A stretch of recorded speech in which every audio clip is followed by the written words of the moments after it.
निमित्ताने आयोजित करण्यात आलेल्या या कार्यक्रमाच्या अध्यक्षा सरोदे मॅडम,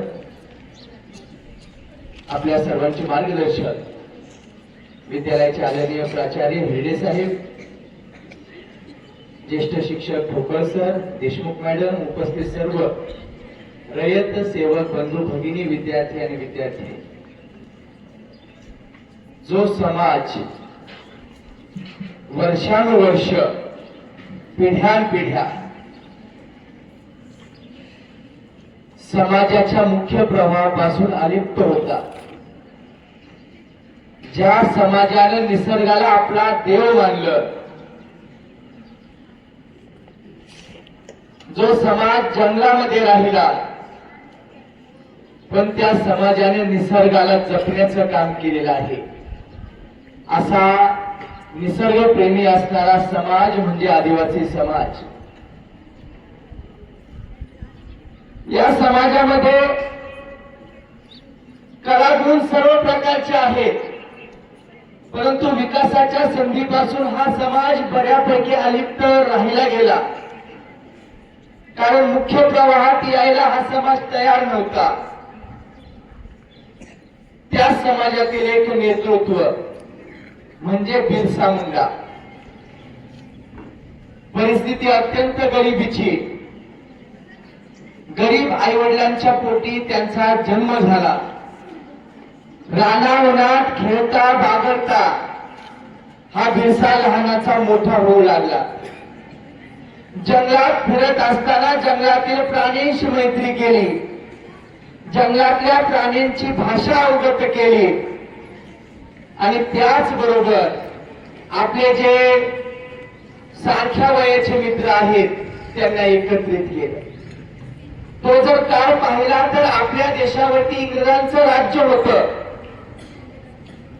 इंग्रजांचे जुलूम अत्याचार स्वतः या बिरसा मुंडाने अनुभवलेले होते.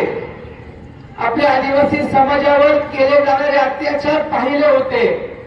तेव्हा याला कुठेतरी वाचा फोडली पाहिजे, या ब्रिटिशांच्या विरोधात एकत्रित आलं पाहिजे आणि म्हणून मित्रांची जमवाजमव सुरू केली.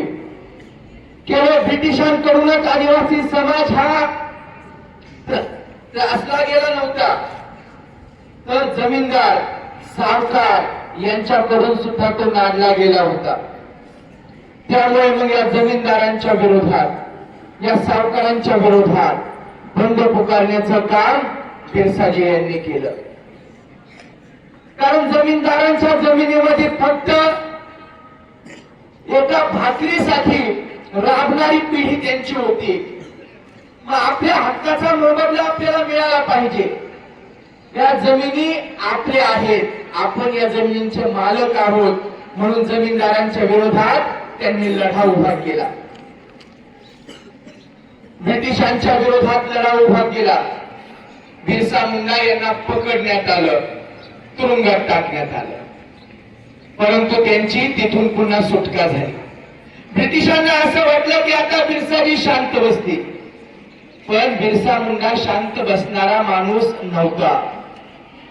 आपला लढा अखंडपणे चालू ठेवला. आदिवासी समाजाला त्यांचे हक्क मिळाले पाहिजेत म्हणून आदिवासी समाज एकत्रित करण्याचं, त्यांना शिक्षणाचे महत्व सांगण्याचं काम हे बिरसा मुंडा करत होते. अगदी इंग्रजांना सळकी पळो करून सोडलं. जमीनदारांच्या मनामध्ये प्रचंड दहशत निर्माण केली आणि आदिवासींवर होणारा जुलूम त्यांनी थांबवला.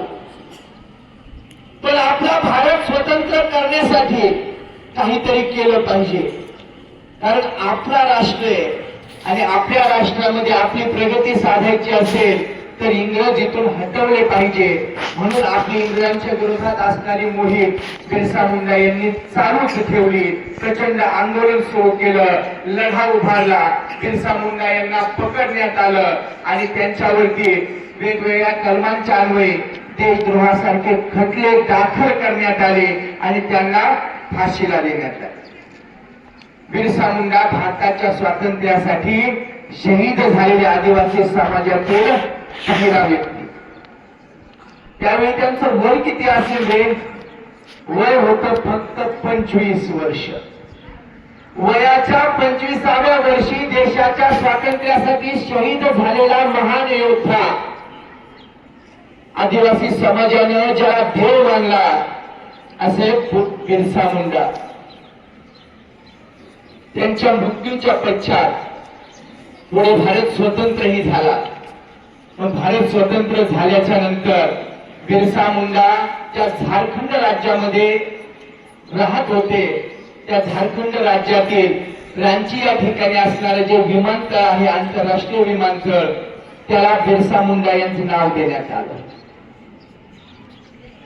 मग बिरसा मुंडा यांची जयंती आपण आज साजरी करतो. ही साजरी करण्यामागचा उद्देश नेमका काय आहे की त्यांनी जो त्याग केलेला आहे त्या त्यागाची जाणीव आम्ही आमच्या मनामध्ये ठेवली पाहिजे. आज जर पाहिलं तर आदिवासी समाज बहुतांश जो आहे भटकं जीवन जगतो, शिक्षणाच्या प्रवाहात नाही. त्यांची जर प्रगती करायची असेल तर त्यांना शिक्षणाच्या प्रवाहामध्ये आणावं लागणार आहे, कारण त्याशिवाय त्यांचा विकास होणार नाही. आणि ही जबाबदारी आपल्या सर्वांना घ्यावी लागणार आहे. हीच खऱ्या अर्थाने बिरसा मुंडा यांना श्रद्धांजली ठरणार आहे. आज हा सुंदरसा सोहळा आपण आपल्या विद्यालयामध्ये आयोजित केलेला आहे.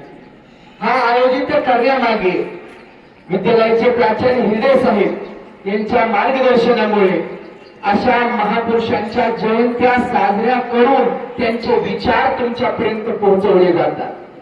महापुरुष का ऐकायचा, महापुरुष का समजून घ्यायचा हे लक्षात ठेवलं पाहिजे. तुम्हाला तुमच्या आजोबांचं नाव माहितीये? पंजोबाचं नाव माहितीये का रे? खापर पंजोबाचं नाही. खापर पंजोबाचं एखाद्यालाच माहिती नाही, कारण ही जी आपली माणसं आहेत ना ती जगली स्वतःसाठी, आपल्या कुटुंबासाठी, पण जी माणसं समाजासाठी जगतात ना त्या माणसांच्या जयंत्या पुण्यतिथ्या या जोपर्यंत ती सजीव सृष्टी आहे ना तोपर्यंत साजऱ्या होतात. त्यामुळे ही प्रेरणा या महापुरुषांकडून आपण घेतली पाहिजे. परिस्थिती कितीही गरिबीची असू द्या, पण त्या परिस्थितीमध्ये ज्यावेळी समाजासाठी आपण झटतो ना, समाजासाठी आपण काहीतरी करतो ना, त्यावेळी मृत्यूच्या नंतर सुद्धा समाज त्या व्यक्तीचं नाव घेतो. बिरसा मुंडा आज आपल्यामध्ये नाहीत तरी सुद्धा त्यांची जयंती थाटामाटात साजरी केली जाते. भारत देशाने त्यांच्या जयंतीच्या निमित्ताने आजचा दिवस आदिवासी गौरव दिन म्हणून साजरा करण्याचा आदेश दिलेला आहे. आदिवासी गौरव दिन म्हणजे या समाजाचा गौरव कुणाच्या कार्यामुळे झाला? बिरसा मुंडा यांच्या कार्यामुळं. एवढं मोठं व्हायचं की आपल्या जातीला, आपल्या समाजाला, आपल्या गावाला, आपल्या राज्याला आणि आपल्या राष्ट्राला आपला अभिमान वाटला पाहिजे. मित्रांनो, हा सुंदरशा सोहळ्याच्या निमित्ताने मला जी बोलण्याची संधी दिली त्याबद्दल मनापासून मी आदरणीय साहेबांचे या निमित्ताने आभार मानतो. थांबतो. जय हिंद, जय महाराष्ट्र, जय आदिवासी.